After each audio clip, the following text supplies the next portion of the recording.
Happy New Year, everyone. I'm glad to be back doing videos again, and I took a long time off. Well, not a super long time.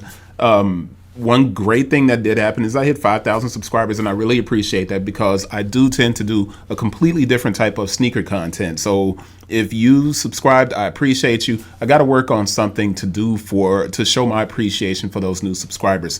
I'm going to start 2024 off with basically sneaker industry predictions. So I'm going to try to do a video each day or every couple of days that looks at the predictions that I'm making for 2024.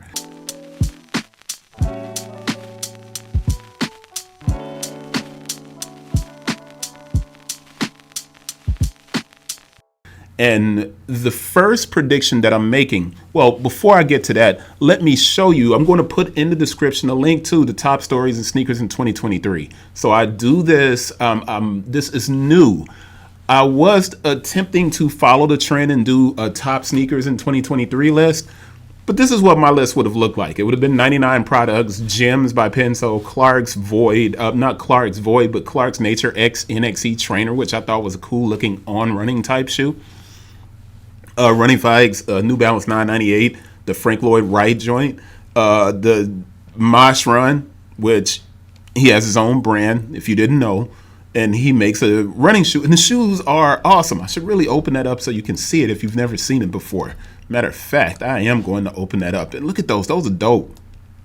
It's just dope, man. And he's got this clean slate of sneakers and like white socks and Chi-Town and the blank canvas, which is the white one. Just a really nice looking set of shoes, but nobody's really talking about them or covering them. They did get a little bit of love on some of the bigger, sneaker brand sites. I would have talked about brands like Merrell, of course, but I didn't do a top sneakers list. I did top stories because I wanted you guys to be informed. And remember, that's my whole goal with this channel, is to kind of educate, inform, and bring a more, maybe a higher level of thinking around sneakers, as opposed to just kind of staying in the muck and the mire of back and forth between different people and all of the different things that happen in sneaker media. So, and that's not a knock on anybody. That's just saying I attempt to try and elevate it because what I want are people to get jobs. So, with all of that said, that long introduction, the article that you're looking at to your side is the top stories and sneakers for 2023. You can go through those. You can leave questions in the comment if you want me to expound on these and why I chose these topics, which, these are the topics: StockX Express Ship and bulk shipping, Nike gray market issues, shrinkage at retail, women's signature sneaker deals, the Gems factory opening, Foot Locker's slow demise, which, the lace-up plan is a part of that recovery process for Foot Locker. If you don't know about that, like I said, I wrote an article on those through the course of the year. I created all of these articles, and I just want you to kind of be informed. Peak Nike, a point that I actually was on NPR, and I got to talk on NPR Marketplace about this, and it got a lot of traction and a lot of discussions about Peak Nike. Adidas influencers and collabs. Allbirds and their stock continuing to dip, which is going to be one of my predictions. I'm guaranteeing you, when I get to writing these things and getting into them, it's going to be one of the predictions. Again, I'm going to discuss Allbirds. And Birkenstock is just getting started. Was the number one story for me last year. And if you don't know what Birkenstock is, you know them as Jesus sandals. But they are much more than that. They make beautiful shoes. The footbed is incredible. And they are just getting started. Just getting started. So right now, let's jump into my first prediction for 2024, and I'm going to try and do 5 of these, and this is the first one, and that is micro brands, small brands, and startups will face extreme headwinds in the sneaker industry. Extreme headwinds. Now, why am I saying that? I think buyers are beginning to reduce the amount of shoes that they're purchasing. All right. And what happens with that is buyers start to default to readily available products, and they go to specialty running stores and they go to mainstream sneaker stores, a Foot Locker or Hibbett Sports or Dick's Sporting Goods. The fact that distribution is going to kind of dominate the discussion around sneakers this year should not be lost on you. And it will kind of rear its head as the de facto cause of the collapse. And that's a strong word to use for brands that don't have the same recognition as a Nike or an Adidas or these bigger brands. Now, I consider On a smaller brand. I consider Hoka a smaller brand.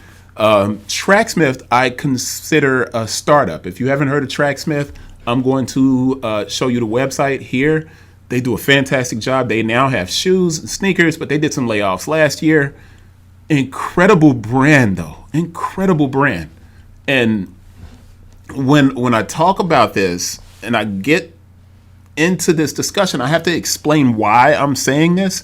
And this is what's going to happen is there's a default to brand recognition when people slow down in the purchase of footwear. Now, I want to show their shoes instead of that video looping so you'll have something to look at and you'll know what the shoes look like. Incredible looking shoes. They are running shoes, but you see they have a very nice casual flair, just a beautiful shoe. That price point at $198 is going to stifle sales for the company, but startups have to have more expensive shoes, especially if they're making a very quality sneaker. And this is a quality sneaker. It's a quality sneaker. But why am I saying that people are going to start defaulting to the bigger brands? Those bigger brands can move people into a sale funnel much faster. And this is one of the main reasons. In Olympic years, right? In Olympic years, advertising spend increases across all brands. So the bigger brands have much more money to spend. And those bigger brands are going to be vying for your attention. So a Nike is going to be overspending on advertising. Adidas, overspending on advertising. New Balance, overspending on advertising. This is going to affect companies like On Running. It's going to affect companies like Hoka because they're going to have to spend to keep your attention. And that will lead to decreased margins. Now, some companies may grow, but that increased spend for marketing is going to place pressure on these smaller brands, and it will lead to either layoffs or it'll lead to investors being unwilling to fund the next round for startups, right? So if I say a startup like, let me think, Normal or something like that, Hoka is not.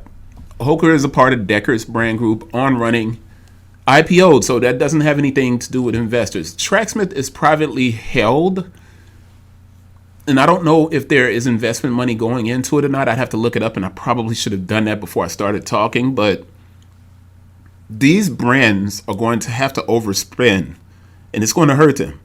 And the premium products that all of these different brands have, they're showing up at off-price retail already. Now, Tracksmith is not. You won't see Tracksmith. But looking at the YouTuber Balling on a Budget, and there were Hoka shoes at off-price retail, right? At Ross, Marshalls.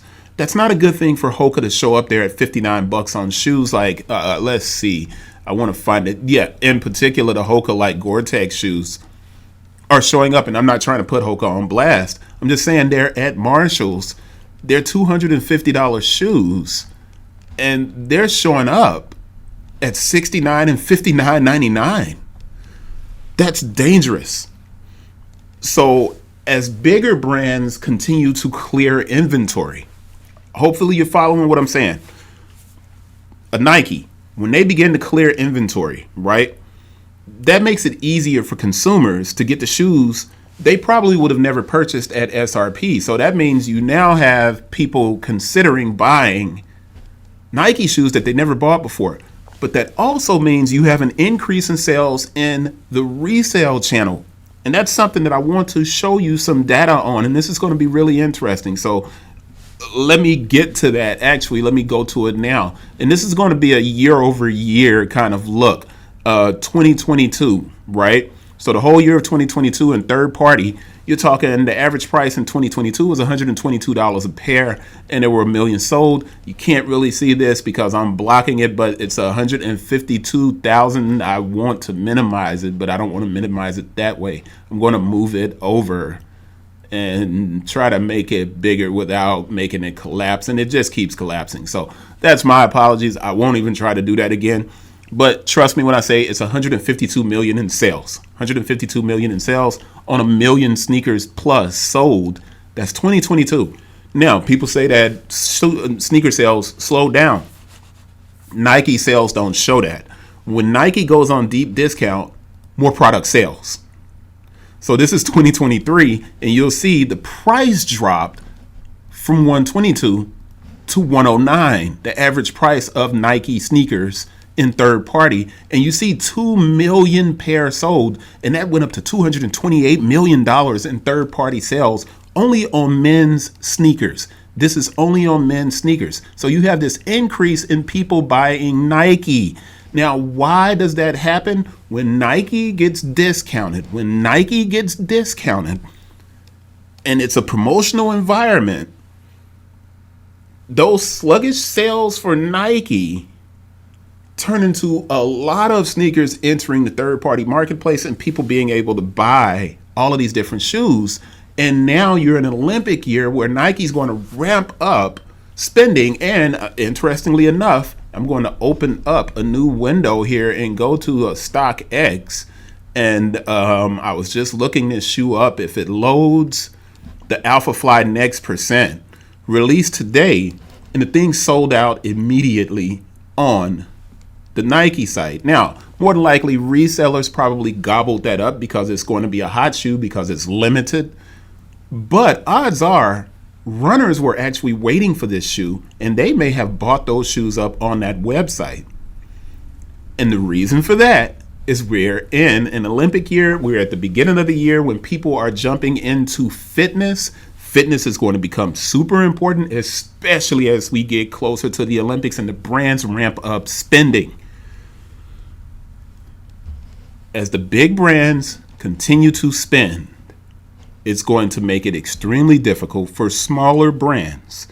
So later in the year, don't be surprised to see margins getting compressed on every smaller company, which may lead to layoffs or possibly the acquisition of some of your favorite brands. Maybe. Now that might be a little bit of a stretch, but the smaller sneaker companies this year, and this is important, they are going to face extreme headwinds heading into this Olympic season. That really is a beautiful shoe by Tracksmith. It's a beautiful shoe, but they're going to face headwinds unless they get out in front of it now. But that's the first one of these predictions for 2024, and that's that startups, smaller brands are going to face extreme headwinds heading into this Olympic year. Hopefully you appreciate this. Once again, appreciate 5,000 subscribers. I got to do something about that, and I'm going to figure it out as I begin to write these posts and predictions for what I think is going to happen in 2024. Thank you, guys. I hope you're having a safe new year, heading back to school, going back to college, going back to work after the holidays. Please be kind, nice to each other, and I appreciate everyone out there. Peace.